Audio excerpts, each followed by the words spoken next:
pas le mouvement. Amen. Amen. Pourquoi notre rassemblement? Quel temps vivons-nous? Qu'est-ce que Dieu fait maintenant? On doit connaître avec précision. C'est ça le conseil du frère Bana. Le temps, l'heure, le signe, le message. Quel message? Vous trouverez des gens dans les églises. Ils chantent encore Papa Noé. Papa Noé ouvre encore là. Ça c'est le message passé. Aujourd'hui, c'est pas le temps de Noé. Parce qu'après le déluge, Dieu avait juré. Il ne peut plus encore détruire la terre par l'eau. Amen. Amen. Pas par l'eau encore. Ça c'est le passé. Cette terre sera détruite. Amen. Amen. Par le feu. Cette fois ici. Pas par l'eau. Par le feu. Donc on a connu avec précision le temps où nous vivons. Et les gens ne tirent pas attention. Alors, dans la prédication, la seconde venue du Seigneur, du 17 avril 57. Oui, 17 avril 1957. Voilà. Le paragraphe 22. Nous voulons d'abord que vous compreniez cela. N'oubliez jamais cela.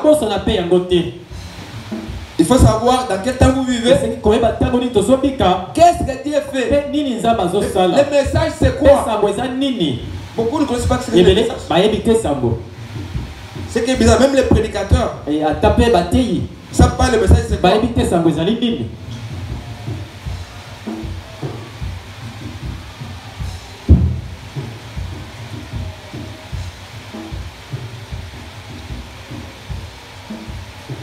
Le 17 avril.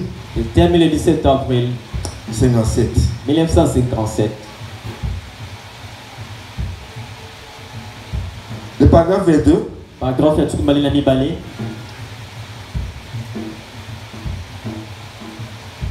Et ceci est une chose très capitale. Je pense que juste avant la veille, plutôt de notre petit réveil, nous devions seulement examiner les Écritures pour voir combien nous en sommes proches. Si je voulais savoir l'heure, je regarderais à ma montre. Je voulais savoir les jours de la semaine où nous vivons, ou le mois de l'année, je consulterai le calendrier. Et si je veux savoir si le temps si je veux savoir si le temps de ces glorieux événements est proche, je consulte la parole de Dieu. Amen. Amen. Il n'y a aucun livre dans le monde qui peut te dire ce qui était passé, ce qui est aujourd'hui et ce qui sera en dehors de la Bible. C'est le seul livre qui vous a indiqué. Je consulte la parole de Dieu. Elle indique le temps où cela sera proche. En effet, la Bible dit, quand ces choses commenceront à arriver, regardez en haut, levez vos têtes, parce que votre rédemption est proche. Le temps est proche. Alléluia. Amen. Nous vivons dans les jours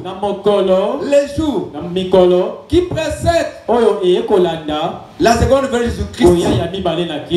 Amen, amen. Amen. C'est ces jours qui sont dans les vies. Alors, ici, il dit quand vous verrez ces choses, parce que vendredi, ce qui est avec nous ici, nous avons parlé sur les signes qui montrent que Jésus vient bientôt.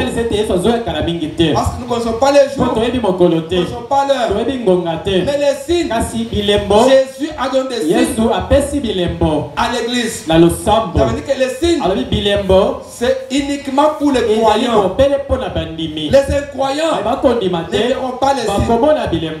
ils verront, ils ne comprendront pas. Des signes. Mais vous, quand vous voyez les signes, vous comprenez dans quel temps nous vivons. Amen. Amen. Donc, quand vous voyez ces signes, lisons Luc 19, Luc 21 plutôt. Luc 21, le verset 28. C'est Jésus qui parle. Il dit, quand ces choses commenceront à arriver, redressez-vous, élevez vos têtes, parce que votre délivrance approche. Amen. Amen. Nous voyons tous les signes partout qui montrent que le retour de Jésus est proche. La seconde venue est proche. Partout. Et nous avons dit qu'il y a des signes naturels, les signes terrestres, les signes célestes, les signes nationaux, les signes spirituels, les signes surnaturels qui montrent que notre temps qui nous a été donné touche à la fin. Et vous savez, le temps de la fin, c'est quoi? Le temps de la fin où nous vivons, c'est la fin des derniers jours. Amen. Amen. Les derniers jours ont commencé depuis la Pentecôte.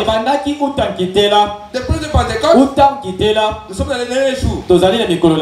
Mais la fin de ces derniers jours, nous appelons le temps de la fin. Et c'est le temps dans lequel nous vivons. Et nous avons vu, avec ceux qui étaient là, le vendredi, que ce n'est pas Branham qui prépare la seconde venue. Amen. Amen. C'est le message apporté par le frère Branham qui prépare la seconde venue. Branham, Dieu l'a retiré. Mais Dieu n'a pas retiré le message. Ce message continue son cours normal. Et c'est le jour où il y aura l'enlèvement. Ce message prendra fin. L'onction va terminer. Maintenant, l'onction n'est pas dans les pentecôtistes. Amen. Amen. L'onction n'est pas dans les méthodistes. C'est pourquoi vous voyez toujours les gens des groupes de prière ici. Et les pentecôtistes, ils pensent les choses du message. Dans les prédications. Parce qu'aujourd'hui, l'onction de la prédication va dans ce message. Et quand l'enlèvement va avoir lieu, c'est fini. À ce temps-là, même si tu vas être très gentil, très sincère, pour chercher à croire, ça sera trop tard. Amen. Amen. C'est maintenant. Il faut se répandre et croire. Et comme on a dit, veillez. Quand on dit veiller, ce n'est pas ouvrir les yeux. Quand on dit veiller, ça veut dire surveiller les prophéties de votre temps. Surveiller ces prophéties-là. Surveillez cela. C'est ça veiller.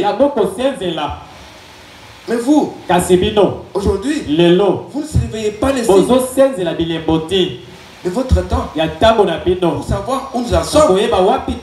C'est écrit ici dans la parole de Dieu. Vous savez ce qui se passe en Californie maintenant? Hein? Vous avez vu à la télévision, non? Combien de maisons sont brûlées là-bas? Ce sont des signes précurseurs. C'est le jugement de Dieu. Et ne comprennent pas. Parce que en 1906, c'est là où le Saint-Esprit est descendu. La Pentecôte aujourd'hui. La Pentecôte des Pentecôtistes ici. C'est pourquoi Pentecôtiste ici. Ils viennent d'où? De la Pentecôte qui a eu lieu en 1906 sur la rue Azusa en Californie.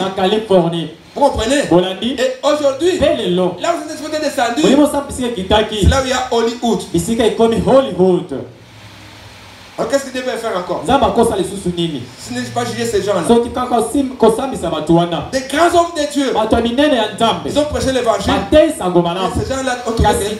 C'est pas important. Bato bamoni ntina te. Ce qui parlait à faire. Bamipesa na makambo na bango. Et nous avons dit aussi, le vendredi, les prophètes lui-même, c'est un signe pour la génération. Un prophète arrivé, une génération, c'est un signe pour la génération. Amen. Amen. Et quand il vient, il faut faire attention à ce qu'il prêche. Et les gens ne tirent pas attention. C'est bien compliqué, frère. Nous devons faire attention. Faisons attention parce que le temps touche à la fin. Nous sommes à la fin. Pour nous les nations, l'évangile est arrivé à la fin. Et après nous, cet évangile doit retourner en Israël où il est venu. C'est pourquoi Israël est rentré. C'est aussi notre horloge. Notre montre. Depuis 1946, qui sont retournés partout au monde. En 1948, ils ont été reconnus par l'ONU comme étant un pays. Et ça, c'est un grand signe. Jésus a dit, la génération qui verra Israël dans sa patrie, cette génération ne passera pas. Amen. C'est nous, notre génération. C'est là où nous en sommes. Alors le Seigneur, nous parlons du retour du Seigneur. Le retour du Seigneur. C'est la seule espérance qui nous reste. Amen. Amen. Si Jésus ne vient pas, nous serons les plus malheureux. Amen. Amen. Jésus ne retourne pas. Nous serons les plus malheureux. Et la seule espérance que l'Église aujourd'hui,